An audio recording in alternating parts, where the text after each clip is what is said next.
ግን ቅሬታ ያለው ሰው የፈለገውን ሰው ወክሎ ይምጣና ስቱዲዮ ይናገር። እዚህ ቅሬታውን ያቀርብስ። በጣም አሪፍ ግርምዬ፣ አሪፍ ሀሳብ መጣ። ኑ የትኛውን ክለብ ደጋፊ ኑ ስልክ ደውሉ። ግርምሽ ና ከኔ ጋር ተከራከር ና። አንተ የፕሌየር ኦፍ ዘ ይር አዋርድን ቀጥታ ያገናኘው ከፕሪሚየር ሊግ ማሸነፍና ከዛ ጋር ብቻ ነው ማለት ነው። እኔ ከናንተ ጋር መከራከር መመላለስ አልፈልግም ነበር፣ ግን ለተመልካቹ ክብር ብቻ አንዳንድ ሰው መስሎት እንኳን ከሆነ ክሊር ማድረግ ስለምንፈልግ ነው። ሎጂካሊ ካወራን ደግሞ ዲስትሮይ እንደምናደርጋችሁ ላሳይ ስለፈለኩ ነው ማለት ነው። ፕሪሚየር ሊጉን ፕሪሚየር ሊግ ፕሌየር ኦፍ ዘ ይር አዋርድ አሸንፈው ፕሪሚየር ሊግ ያልበሉ ተጫዋቾችን ማአት ደርድርልህ። የመጀመሪያ 2021-22 ላይ መሐመድ ሳላህ ሲያሸንፍ ፕሪሚየር ሊጉን ሲቲ ነበር ያነሳው። 2018-19 ላይ ቫን ዳይክ ሲያሸንፍ ሊቨርፑል አልበላም ነበረ። 2017-18 ላይ አሁንም ሳላህ ሲያሸንፍ ሊቨርፑል አልበላም ነበረ። 2013-14 ላይ ሉዊስ ሱዋሬዝ ሲያሸንፍ ሊቨርፑል አልበላም ነበረ። ጋሪዝ ቤል 2012-13 ላይ ሲያሸንፍ ቶተናም አልበላም ነበረ። ቫን ፔርሲ 2011 ላይ 12 ላይ ሲያሸንፍ ያን የበላው አርሰናል አልነበረም። አያረል ጋሪዝ ቤል ደግሞ 2010-11 ላይ ሲያሸንፍ ያንንም የበላው ቶተናም አልነበረም። እነዚህ ሁላ አሸናፊዎች ባለፉት ጥቂት ዓመታት ውስጥ ፕሪሚየር ሊጉን ሳያሸንፉ ነው የበሉት። ባንተ ሎጂክ ሄድን ዋንጫ አላበላም ይሄ ሰውዬ። እነዚህ ሁሉም ዋንጫ አላበሉም ሊጋ እንትናቸውን ቲማቸውን። ስለዚህ ማሸነፍ የለባቸውም ማለት ነው። ባንተ ሎጂክ ሄድን ማለት ነው። አየህ ስለ በረኛ ያነሳው ማለት ነው። ቤላ ግሬድ ዲስትሮይ አድርጓል። የሱ ቪዲዮ ተመልከቱ። ምንም አላነሳም። ራያ ጭራሽ ለምን እንደማይገባው ያበረ ፖይንት አንስቶላል ማለት ነው። ሄደሱን ተመልከት። ብሩኖ ፈርናንዴዝ በዚህ ዓመት ፕሪሚየር ሊግ አልበላም። ለቲሙ ምን አደረገ በለኝ።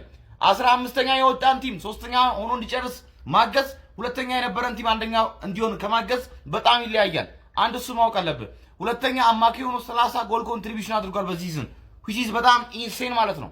ሶስተኛ እናንተ በጣም ለማጣጣል ብትሄዱ 2002-2003 ማለት የዛሬ 24 እና 25 ዓመት በፊት የተቀመጠ ሪከርድ ማንንም ያልነካውን ስንት ፕሪሚየር ሊግ ላይ ስንት አስገራሚ አማካዮች መጥተውት ግን ያልደፈሩትን ሪከርድ መጥቶ ሰብሯል ማለት ነው።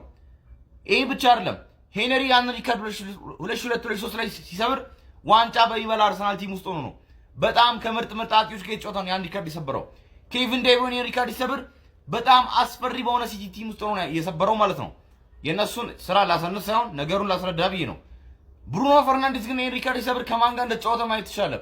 በጣም አቨሬጅ እና ሚድ ከሆነ ተጫዋቾች ጋር ፕራይም ካልነበረ ማንቸስተር ዩናይትድ ጋር ተጫወተ ነው ይሄን ነገር ያሳካው ማለት ነው። ስቲል ፐርሰናል ኦፒኒየን እናከብራለን። እኛ የደበረን አሁን ክሊል አድርገን የደበረን ለምን ራያ በላ ምናምን እንድትለን ስላልክ ሳይሆን የብሩኖ አሲስት የብሩኖ ነገሮች አንተ ለማጣጣል የሄድከው ነገር በጣም ጭፍን ጥላቻ ስላሳየብህ ነው። ለዚህ ነው ማለት ነው። ስቱዲዮ ሜዳ ይጠበቅብን። ቤት እንግዲህ ዲስትራይ አደርጋለሁ እዛ ፊት ሄጄ በአንተ ሜዳ በሰዎች ፊት በተመልካቾች ፊት መጥቼ አንተ ዲስትሮይ ማድረግ አውት ኦፍ ሪስፔክት ማለት ነው። ይሄን ዲክላይን አደርጋለሁ። ነገር ግን አስብበት። ሎጂካሊ ከተናገረ አችለንም ማን ግርማቸው እንሆን አድምጠኑ እንመለስ። በደንብ እናድምጥ። ከግርማቸው ጋር እከራከራለሁ የሚል አቅም አለኝ የሚል ሰው ካለ ይምጣና ቁጭ ነው ይከራከር። ሶፊዬ እንደው እግዚአብሔር ይስጥ ይምጣና ይከራከር። ከኔ ጋር መከራከር የሚፈልግ ሰው ካለ እዚህ ስቱዲዮ እንገናኝ እና እኔ ጥፋተኛ ሆኜ ከተገኘው ወክሩ ተንበርክኬ ይቅርታ ጠይቃለሁ። ወክሩና ላኩ። ዩናይትዳውያን ሁላችንም አድምጠናል። ማይሳብ ዩናይትድን በመወከል እኔ ጋር መጥቶ መከራከር ይችላል። ማንኛውም ሰው ካሸነፈ እኔ ተንበርክኬ የዩናይትድ ደጋፊ ይቅርታ አጠይቃለሁ ብሏል። ስለዚህ እኔ ዩናይትዳውያንን በመወከል መከራከር እፈልጋለሁ። ስቱዲዮ በመሄድ እነሱ ጋር በመሄድ መከራከር እፈልጋለሁ። ይሄ ዩናይትዳውያንን የማኮራበት ታላቅ መድረክ ነው። ታላቅ ዩናይትዳውያን በወከልኩባቸው በብዙ ቦታዎች ዩናይትዳውያንን ወክዬ ተከራክሬያለሁ። ዩናይትዳውያን ወክዬ የተለያዩ ነገሮች አቅርቤ አፍሬ የዩናይትድ ደጋፊም አሳፍሬ አላውቅም። ይሄን መድረክ ምክንያቱም በቂ ዝግጅት በማድረግ ዩናይትዳውያንን የማኮራበት ነው። ዩናይትዳውያን መኩራት ከፈለጋችሁ ሲዲ ስፖርቶችን ሜንሽን በማድረግ እዚህ መድረክ ላይ በመቅረብ ግርማቸው እንዲሁም በማሳመን ይቅርታ እንዲጠይቅ ማድረግ የመቻል አቅም አለኝ። የማሳመን አቅም አለኝ። የመናገር አቅም አለኝ። የማስረዳት አቅም አለኝ። መረጃዎችን ይዤ ገብቼ በቂ ስለ ብሩኖ ፈርናንዴዝ ስለፈለገው ቶፒክ ዩናይትድን የተመለከተ ብቻ ስለፈለገው ቶፒክ ከፈለገ ያስፈው ምን ይበለው። እኔ ቲክቶክ ላይ እዚህ አልለፈልፍም። ቲክቶክ ላይ እንደዚህ እኔ እንደዚህ ስታቶችን አልጠቅስም። እዛው መድረኩ ላይ መገናኘት መከራከር እንችላለን። አንድ ነገር ማረጋግጥላችሁ ነገር ዩናይትድ ግን አሸናፊ አድርጌ ይወጣሉ። ምርጫው እናንተ ነው። ሜንሽን አድርጉ። እቺን ቪዲዮ አንድ ጊዜ ተናግረናል የሚል አቅም አለኝ የሚል ሰው ካለ ይምጣና ቁጭ ብሎ ይከራከር። ሶፊዬ እንደው እግዚአብሔር ይስጥ ይምጣና ይከራከር። ከኔ ጋር መከራከር የሚፈልግ ሰው ካለ እዚህ ስቱዲዮ ይሄ በጣም ቆንጆ ሐሳብ ነው። በነገራችን ላይ በጣም ቆንጆ ሐሳብ ነው። እኔ ተቀብያለሁ። ከጠራችሁኝ ኢንቫይት ካረጋችሁኝ በጣም በደስታ እመጣለሁ ማለት ነው። ብዙ ጥያቄዎች አሉኝ፣ ብዙ በቪዲዮም የጠየቅኳቸው ያልተመለሱ ብዙ የተሳሳቱ መረጃዎችንም ስታቀርቡ አይቻለሁ። ለነዛ መረጃዎች መልስ ፈልጋለሁ። ሐሳብ ሳይሆን መረጃ ማለት ነውና ደስ ይለኛል። ከዛ በተጨማሪ ሌሎች ይሄንን መድረክ የሚፈልጉም ሰዎች አሉ። እኔ እዛ ጋር ስቀርብ ዩናይትድን ወክዬ አይደለም። እንደ ወኪል ከሆነ ብዙ ቲክቶክ የማይሰሩ እኛ ሳንወለድ ዩናይትድን መደገፍ የጀመሩ ሰዎች አሉ። ግን ፐርሰናሊ ጥያቄዎች ስላሉኝ ነው እንደ አንድ የዩናይትድ ደጋፊና ሌሎችም ይሄን መድረክ የሚፈልጉ አሉ። ሄኖክ ለምሳሌ 13000 ፎሎወር ነው ያለው፣ 100 ምናምን ሺህ ፎሎወር ያለውን አካውንቱ አዘግተውበት ነው ቀን በቀን ላይቭ ላይ ዩናይትድን ብሎ የሚከራከር ሰው ነው። አንዳንድ ሰውን ፎሎወሩን እያየ የናቀው እያየው ነበር። የሚገርም ሰው ነው፣ የሚገርም ዲቤት የሚያደርግ ሰው ነውና ከዛ በተጨማሪ የኢትዮ ማን ዩናይትድ ፋንስ የቴሌግራም ቻናል ባለቤት በጣም ብዙ መድረኮች ላይ ቻለው ሲከራከር እሱም በጣም ፍላጎት እንዳለው ተናግሯል። ዮርዳን ብዙዎቻችን እናውቀዋለን፣ ዲቤት ላይ የሚደርስበት ሰው የለም። እንደገና እና ቤላ ግሬም አሉ።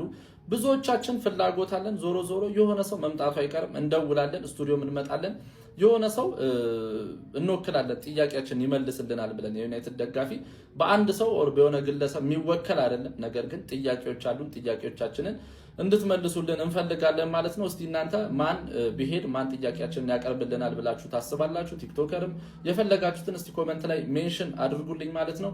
ኮፒ ሊንክ፣ ሪፖስት፣ ሼር፣ ሜንሽን እያደረጋችሁ ለነሱ ማድረሱልኝ። አመሰግናለሁ። ከግርማቸው ጋር እከራከራለሁ የሚል አቅም አለኝ የሚል ሰው ካለ ይምጣና ቁጭ ብሎ ይከራከር። ሶፊዬ እንደው እግዚአብሔር ይስጥ ይምጣና ይከራከር። ከኔ ጋር መከራከር የሚፈልግ ሰው ካለ እዚህ ስቱዲዮ እንገናኝ። ውይይቱን ተቀብያለሁ። አዲስ አካውንት ስለሆነ ፎሎ፣ ኮፒ ሊንክ፣ ሼር፣ ሪፖስት እያደረጋችሁ አድርሱላቸው። አዲስ አካውንት ነው እንዳልኳችሁ፣ ፎሎ ያላደረጋችሁ ሰዎች ፎሎ እያደረጋችሁ ማለት ነው። ውይይቱን ተቀብያለሁ። በተለይም ደግሞ ሰሞኑን ስታነሱት በነበረው ሀሳብ ላይ እንድንወያይ ፍቃደኛ ነኝ ማለት ነው። ብሩኖ ፈርናንዴዝ እንደማይገባው አድርገህ እያወራ ነው ግርማቸው። እኔ ደግሞ አንተ ይገባዋል ብለህ የምታስበው ሰው ዴቪድ ራያ ጭራሹን የሚገባው ሰው አልነበረም። ስለማይገባውም አልተሸለመም። ብሩኖ ፈርናንዴዝ ስለሚገባው ነው የተሸለመው ብዬ በዚህ ጉዳይ ላይ በደንብ ቁጭ ብለን መወያየት እንችላለን። ቅዳሜ የቻምፒዮንስ ሊግ ጨዋታ በፊት ስቱዲዮአችሁ መጥቼ መነጋገር እንችላለን። ፈቃደኛ ከሆን ካሳውቀኝ። ከዛ ውጭ ደግሞ አንዳንድ ያነሳቸው ልክ ያልሆኑ ሀሳቦች አሉ። በዛ ጉዳይ ላይ በፍቃደኝነት ይቅርታ ከጠየቅ እነሱንም ሀሳቦችን ለማንሳት ፍቃደኛ ነኝ። እኔ ይቅርታ ከጠየቅ መልካም፣ ካልሆነ ደግሞ ፍላጎት ስለሆነ ችግር የለውም። ሼር፣ ፎሎ፣ ኮፒ ሊንክ፣ ሪፖስት እያደረጋችሁ አድርሱላቸው። ሜንሽን አድርጌያለሁ ግርማቸው። ከቻልክ ኮመንት ላይ ያሳውቀኝ ማለት ነው። ይመቻችሁ። እሺ ግርማ፣ ቅሬታ ያለው ሰው የፈለገውን ሰው ወክሎ ይምጣና ስቱዲዮ ይናገር። እዚህ ቅሬታውን ያቅርብስ። በጣም አሪፍ ግርምዬ፣ አሪፍ ሀሳብ መጣ። ኑ የትኛውን ክለብ ደጋፊ ኑ ስልክ ደውሉ፣ የምትወክሉትን ሰው ወክሉ። መናገር የሚፈልግ እኔ እከራከራለሁ። የዓለማችን በጣም ቀላሉ ዲቤት እኮ ነው።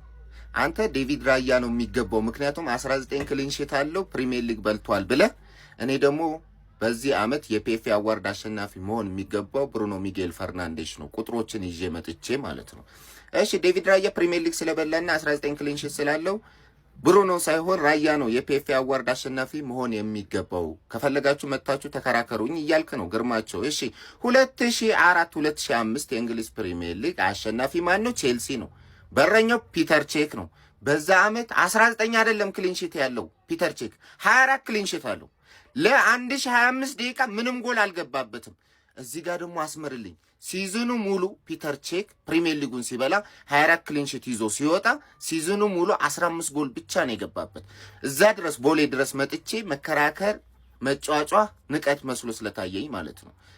ብቸኛው የዚህ ዓመት የፕሪሚየር ሊጉ የፒኤፍኤ አዋርድ አሸናፊ መሆን የሚገባው ካፕቴን ብሩኖ ሚጌል ፈርናንዴዝ ነው። ኦልሬዲ ተሸልሟል። ጭራሽ በዚህ ዓመት የፒኤፍኤ አዋርድ አሸናፊ መሆን የማይገባው ተጫዋች ደግሞ አንተ የምትለው ዴቪድ ራያ ነው 19 ክሊንሺት ስላለው። እሺ 2004 እና 2005 24 ክሊንሺት ኖሮት ለ1025 ደቂቃ ምንም ጎል ሳይገባበት 15 ጎል ብቻ በሲዝኑ ገብቶበት ለምን የፒኤፍኤ አዋርድ አሸናፊ አልሆነም? ፒተር ቼክ የፕሪሚየር ሊጉ ጎልደን ግሎቭ አሸናፊ ነው የሆነው። ስለዚህ ዘንድሮ ዴቪድ ራያ የፕሪሚየር ሊግ ጎልደን ግሎቭ አሸናፊ መሆን ብቻ ነው የሚገባው። እንድትዘጋጅ በ1995-96 የውድድር ዓመት ለምን ፒተር ሽማይክል የፒኤፍኤ አዋርድ አሸናፊ የሆነ? በ1998-99 ማንቸስተር ዩናይትድ ትሬብል በበላበት ዓመት እጅግ ገራሚ ብቃት አሳይቶ ፒተር ሽማይክል ለምን የፒኤፍኤ አዋርድ አሸናፊ እንዳልሆነ ተዘጋጅ። በ2017-18 የውድድር ዓመት ዴቪድ ዴሄ 18 ክሊንሺት ነበረው በሞሪኒዮ ስር። በዛ ዓመት ዩናይትድን እንዴት እንደታደገ ታስታውሳለህ። ማንቸስተር ዩናይትድ ኢቭን 16ኛ ደረጃ ይዞ ያጠናቅቅ ነበረ ዴቪድ ዴሄ ባይኖር። 18 ክሊንሺት ኖሮት ግን የፕሪሚየር ሊጉ ጎልደን ግሎቭ አሸናፊ እንጂ የፒኤፍኤ አዋርድ አሸናፊ አልሆነም። ስለዚህ ፕሪሚየር ሊግ ስለበላ ምናምን ካልከኝ ደግሞ 2004-2005 ፕሪሚየር ሊግ በልቷል። አመቱ ሙሉ 15 ጎል ብቻ ነው የገባበት። 24 ክሊንሺት አለው። ፒተር ቼክ ለምን የፒኤፍኤ አዋርድ አሸናፊ አልሆነም? ስለዚህ ቀላል ዲቤት ነው፣ አትከራከር። 2014-15 ስለ ዴቪድ ዴሄያ ማውራት እንችላለን ብራዘር። ስለ 2011 ፒተር ቼክን በደንብ ማውራት እንችላለን። ስለዚህ ብቸኛው የፒኤፍኤ አዋርድ ተሸላሚ ብሩኖ ሚጌል ፈርናንዴሽ ነው። ጭራሽ መሸለም የማይገባው ደግሞ አንተ ይገባዋል የምትለው ዴቪድ ራያ ነው። እኔ መጥቼ መከራከር እችላለሁ። የዓለማችን ቀላሉ ዲቤት ስለሆነ ማለት ከግርማቸው ጋር እከራከራለሁ የሚል አቅም አለኝ የሚል ሰው ካለ ይምጣና ቁጭ ብሎ ይከራከር። ሶፊዬ እንደው እግዚአብሔር ይስጥ። አቶ ግርማቸው ክርክር ግጠሙኝ ብለዋል። እንከራከራለን። የማንቸስተር ደጋፊ ግን ኮፒ ሊንክ አድርጋ ይህን ቪዲዮ አድርስለት። ሚስ አንደርስታንድ ተፈጥሯል። ወሬ ተጠምዝዟል። የመጀመሪያ ጥያቄያችን ብሩኖ ከ1 እስከ 3 አይወጣም ብለሃል። እሱን በኤቪደንስ ታስረዳለህ ወይ ይቅርታ ትጠይቃለህ? ሁለተኛ ራያ ይገባዋል ለምትለው ቤስት ዲፌንስ ዱ ያለው እዚህ ምድር ላይ በዚህ ሰዓት ሳሊባና ማጋሌሽን ይዞ አርቴታ ዲፌንሲቭ ፉትቦል የተጫወተ በዛ ላይ ራይስ የሚባል ቦክስ ቦክስ የሚከላከል ትልቅ ተጫዋች እያለ 18 ክሊንሺት ከብሩኖ 21 አሲስት ይበልጣል ብለሃል። በሱ ጉዳይ እንከራከራለን። የመጀመሪያውን ነገር ግን አጠምዝዞ ብያለሁ። ዋና ሐሳባችን እሱ ነው። እንከራከራለን። የዩናይትድ ደጋፊዎች አሁን አንድ ቪዲዮ ተልኮልኛል። ይህንን ቪዲዮ ሳልሰራበት መተኛት አልፈልግም። ኮፒ ሊንክ አድርጎ ጋይስ፣ ግዴታችን ስለሆነ። ከግርማቸው ጋር እከራከራለሁ የሚል አቅም አለኝ የሚል ሰው ካለ ይምጣና ቁጭ ብሎ ይከራከር። ሶፊዬ እንደው እግዚአብሔር ይስጥ። ይምጣና መከራከር የሚፈልግ ሰው ካለ እዚህ ስቱዲዮ እንገናኝ እና እኔ ጥፋተኛ ሆኜ ከተገኘው ወክሉ፣ ተንበርክኬ ይቅርታ ጠይቃለሁ። ወክሉ እና ወክሉና ላኩ። ይምጡ፣ ይቀመጡ ከፊት የዮሐንስ ሆቴልን ቁርጥ እያስቆረጥናቸው እዚህ እኔ ተናግሬ ነበረ። በዚህ ልክ ነው የሚወርዱት። መውረዳቸው ደግሞ በጣም ያሳዝናል በእውነት ማለት ነው። ፕሮፌሽናል ጋዜጠኛ ነኝ ትላላችሁ፣ ነገር ግን ካፋችሁ የሚወጣው ቃል እኔ እንደተማረ ሰው እንኳን የሚነገር ነገር አይደለም። ጋዜጠኞች ነን አላችሁ አይደለ? ስተሰርታችኋል። ምኑን ነው የምንከራከረው? ለምሳሌ ስለ ብሩኖ ፈርናንዴዝ ነው የምንከራከረው። ስለ ብሩኖ ፈርናንዴዝ እንዳንከራከርኩ ብሩኖ ፈርናንዴዝ ፕሪሚየር ሊጉ በቃ በጣም ስፔሻሊስት የሆኑ ሰዎች ሸለሙት። እሺ ምኑ ላይ ነው የምትከራከረው? ነው ወይስ ቀምተህ የግዴታ ልትሰጠው ነው ለአንተ ለምትፈልገው? ሁለተኛ ነገር ደግሞ የብሩኖ ፈርናንዴዝ ክርስትና አባቶች የማንቸስተር ዩናይትድ ህጋዊ ወኪሎች ካልክ በኋላ አረ በጣም ንቀት ነው ባካችሁ። አረ ባካችሁ፣ አረ በጣም መውረድ ነው። ራሳችሁን እያወረዳችሁ ነው። እኔ በበኩሌ ንቀቴ ከቀን ወደ ቀን እየጨመረ ነው። የእናንተን አላውቅም ጋይስ፣ ከቀን ወደ ቀን እየጨመረ ነው። በቃ ኦናና አምበል ሊሆን ነው የሚል ጋዜጠኛ እንዴት ነው እኔ ሄጄ የምከራከር? ሲጀመር አንድና አንድ ግርማቸው፣ አንድ ማስተካከል የሚገባህ ነገር አሁንም በጣም በጣም በሚያስጠላ አካሄድ እየሄድክ ነው። ሶፎንያስን ተጨመርክበት። አጠቃላይ እዛ ሲጀመር እውቀት የላችሁ። ተሳድባል እኮ በግልጽ ተሳድባል። እንዴት ነው ይቅርታ ማጠይቀው? እኝኝ አትበሉ እስከ ማለት ድረስ ደርሳል። እንዴት ነው ይቅርታ ማጠይቀው? ማንቸስተር ዩናይትድም ደጋፊዎቹም በትንሽ ነገር ይደሰታሉ። ይሄ በጣም ብልግና እኮ። አረፈሩ። ይሄ ጋዜጠኝነት ስነ ምግባር አይደለም። እንደው ጋዜጠኛ ነን ካላችሁ ከተማረን ካላችሁ የጋዜጠኝነት ስነ ምግባር አይደለም። በቦሌም እኮ በሬዲዮ ምን ሰማለን የጋዜጠኝነት ስነ ምግባር ምን እንደሆነ። ኧረ እባካችሁ እንዴ! ሚኒስትሪ ሚዲያ እኮ ነው የምትሰሩት። ይሄ የሚኒስትሪ ሚዲያ ጸባይ ነው ወይ? ምን ማለት ነው እንደዚህ ማለት? መሸነፋችሁን ስላመናችሁ ነው። በነገራችን ላይ በጣም የምትለፈልፉት መሸነፋችሁን ስላመናችሁ። አሁንም ቢሆን በዚህ መንገድ አይበርድም። እኛም ቁጣችንን መግለጻችን አይቀርም። ሌሎች መረጃዎች፣ ሌሎች ነገሮች ከመውጣታቸው በፊት የቅድሚያ ግርማቸው አለመቻሉን አምኖ መሳሳቱን አምኖ ብሩኖን እንደዚህ መናገሩን ስህተት መሆኑን አምኖ ይቅርታ መጠየቅ አለበት። እንዴት ነው እየተተናኮስክ እንደገና ደግሞ እንደዚህ አይነት ነገር ውስጥ የምንገባው? አሁንም ቢሆን ሌላ የምንቀይረው ሀሳብ የለም። ማንም አይታለልም። ይቅርታ መጠየቅ አለብህ አለመቻልህን አምነህ። በቃ እያየኸው የብሩኖ ፈርናንዴዝ ጉዳይ ፎሎ፣ ላይክ፣ ሼር፣ ኮፒ ሊንክ ሪፖስት እያደረጋችሁ አድርሱላቸው። አንፋታም በዚህ ጉዳይ። አይ እንደዚህ አይደለም። ይቅርታ እንድትሉ የምንፈልገው እውነት ለመናገር አንድ የሚያስረዳን ሰው ይምጣ ነው ያላችሁትኝ። አንድ የሚያስረዳችሁ ሰው ይመጣል። ብሩኖ ፈርናንዴዝ ለምን የእንግሊዝ ፕሪሚየር ሊግ ያመጡ ምርጥ ተጫዋች እንደሚገባው እኔ አይደለሁም ማን የሌላ ስፖርት ክለብ ደጋፊ ለእናንተ መጥቶ ማስረዳት ይችላል። ከእያንዳንዱ ቁጥራዊ መረጃዎች በዚህ አመት ምን አይነት ነገሮችን እንዳሳጋ ኢቭን ከተለያዩ ሊጎች ላይ ራሱ የተሻለ ተጫዋች መሆኑ ባላንዶር እንደሚገባው ሶፊ እና ግርማቸው ለእናንተ ማስረዳት በጣም ቀላል ነው ማለት ነው። እና ሄና እንድትሄድ እፈልጋለሁ በዚህ ነገር ላይ። አንደኛ ራሱን ኢንተርቴን ነው የሚያደርገው። በቅርቡ ነው አካውንቱ የተዘጋው። የማንቸስተር ዩናይትድ ደጋፊ ወንድ የሆንክ የማንቸስተር ዩናይትድ ደጋፊ ወንድ ደጋፊ መሆኑን ሄኖክን ትረዳለህ ማለት ነው። እና ሄኖክን ከታች ፎሎ አድርጉት። ሄኖክ ደግሞ ይሄዳል። ይመቻል። ጭራሽ ብለህ ወርደህ መተህ ከአንድ የስፖርት ተመልካች ጋር እከራከራለሁ ደረጃ ላይ ደረስክ። ይሻላል እንደሱ። እንደዛም ቢሆን እኛ ብንመጣ አንተ እንረታለን። ምክንያቱም እኛ ጋር ሃርድ ትሩዝ አለ፣ ፋክት አለ። በፕሪሚየር ሊጉ ብቻ አይደለም፣ በታላላቅ ኢንተርናሽናል የሆኑ ጋዜጠኞች መረጃ የወጣለት እስታቱ ቁልጭ ብሎ የተቀመጠለት ብዙ መረጃ አለ። ምናልባት የምትከራከርበት ርዕስ ዴቪድ ራያ ቨርሰስ ብሩኖ ፈርናንዴዝ የምትል ከሆነ ስለዚህ እኔ እንኳን በግል ብመጣ እምረታህ ነገር ነው። ጭራሽ ብለህ ትዕቢት ውጥር ሲያደርግህ እዚህ ደረጃ ደርሰህ ማንም መጥቶ ከፈለገ እዚህ ድረስ መጥቶ ይከራከረኝ ትላለህ። አንተ ብቻ አይደለም ዙሪያክ ያላችሁት በጠቅላላ ምንም አይነት የጋዜጠኝነት ስነ ምግባር የማይታይባችሁ የስፖርት ቤተሰቡን የማታከብሩና ለራሳችሁ ክብር ስትሉ በከፍተኛ ኢጎ ስር የታጠራችሁ ሰዎች እንደሆናችሁ በግልጽ ያሳያችሁበትን ኮንቴንት ነው ያስተላለፋችሁት ትናንትና። ይህንን የታዘብ ነው። ስለዚህ ምንድነው ሊሆን የሚገባው? የዩናይትድ የእግር ኳስ ኮንቴንት ክሬተር ብቻ አይደለም። ለምሳሌ እኔ እንደ ግለሰብ እኔ ብመጣ እኔ እንኳን ልረታችሁ የምችልበትን ፖይንት ነው ያነሳችሁት። ዴቪድ ራያ 19 ክሊን ሺት አለው። ብሩኖ ፈርናንዴዝ 21 አሲስት አለው። ብሩኖ ፈርናንዴዝ 21 አሲስት ብቻ አይደለም፣ በአውሮፓ ደረጃ እጅግ በጣም ብዙ እዚህ ጋር የተዘረዘሩትን ጠቅላላ ሪከርድ ያስመዘገበ ነው ብሩኖ ፈርናንዴዝ ማለት። ዝም ብሎ አይደለም።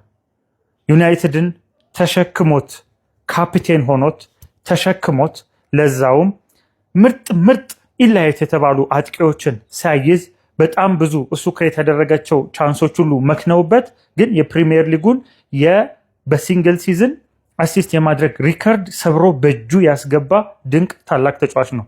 አይደለም በፕሪሚየር ሊጉ በዓለም ላይ ቁጥር 10 ቁጥር ማለት ብሩኖ ፈርናንዴዝ ነው በአሁኑ ሰዓት። አመንክም አላመንክም መረረህም ትወጣዋለህ ትጋተዋለህ። ብሩኖ ፈርናንዴዝ የዓለማችን ድንቁ ተጫዋች ነው። ከግርማቸው ጋር እከራከራለሁ የሚል አቅም አለኝ የሚል ሰው ካለ ይምጣና ቁጭ ነው ይከራከር። ሶፊ እንደው እግዚአብሔር ይስጥህ ይምጣና ይከራከር። ከኔ ጋር መከራከር የሚፈልግ ሰው ካለ እዚህ ስቱዲዮ እንገናኝ እና እኔ ጥፋተኛ ሆኜ ከተገኘው ወክሉ ተንበርክኬ ይቅርታ ጠይቃለሁ። ወክሉና ላኩ። ይምጡ ይቀመጡ ከፊት የዮሐንስ ሆቴልን ቁርጥ እያስቆረጥናቸው እንከራከር። እዚሁ ቁርጥ ውሾች ይጮሃሉ። ግበሉ። ጉዞውን ይቀጥላል። ጨርሰናል። ኢንዲቪጁዋል ያለን ነገር ኢንዲቪጁዋል ብናይ ቹቻ ተው፣ በቃ ቀላል ነገር ስለሆነ ተው። እነዚህ ነገር ባይዘው እንዲህ ባልክ ቁጥር ቦታ የምንሰጠው ጉዳይ አይደለም። ምንም ቦታ የምንሰጠው ጉዳይ አይደለም። ጨርጣልን ብሎ የሚያስቡ ሰዎች ካሉ መንገዱን ጨርቅ ያጥራችሁ። ጨርሰናል። እኛ ግን የማንቸስተር ዩናይትድ ደጋፊዎች በንጹህ ልብ የተከፋችሁ ካላችሁ ይቅርታ። ለምን የሚያስከፋ ነገር የለውም ካለ የለም ችግር አለ። ምንም የሚያስከፋ ነገር የለም። ችግር የለውም። ግርምዬ ይቅርታ መጠየቅ እኮ ትልቅነት አደገኛ እኮ ትልቅነት ነው። ግርምዬ እኛ ትልቅነታችን ነው የምናሳየው። ምንም የሚያስከፋ ነገር የለም። የሚያስከፋ ነገር ካለ ይቅርታ። ይሄ ደስ የሚላቸው ሰዎች ካሉ እኛ ይቅርታ እንጠይቅ የሚፈልጉ ካሉ ግን የሚያስከፋ ነገር እኔ ለመስል ሶፊዬ እንደዛም ተረድቻለሁ። ሶፊዬ ግን የይቅርታን ቫልዩ ማሳነስ የለብንም ብዬ ስለማመን ነው። ይቅርታ ቫልዩ አለው፣ ዋጋ አለው። በሆነም በትንሹም በትልቁም ይቅርታ የሚባል ነገር ለእኔ አይመቸኝም። ፈረንጆች አንድ የሚሉት አባባል አለ፣ the camel keeps on marching while the dogs keep on barking ይላል። በቃ ጨርሰናል። ወደ ስርጭቱ እንግባ። ጨዋታው ቀጥሏል። አድማጮቻችን ምድር ላይ ስትኖር ውሾች ይጮሃሉ። ግበሉ። ጉዞውን ይቀጥላል። ጨርሰናል።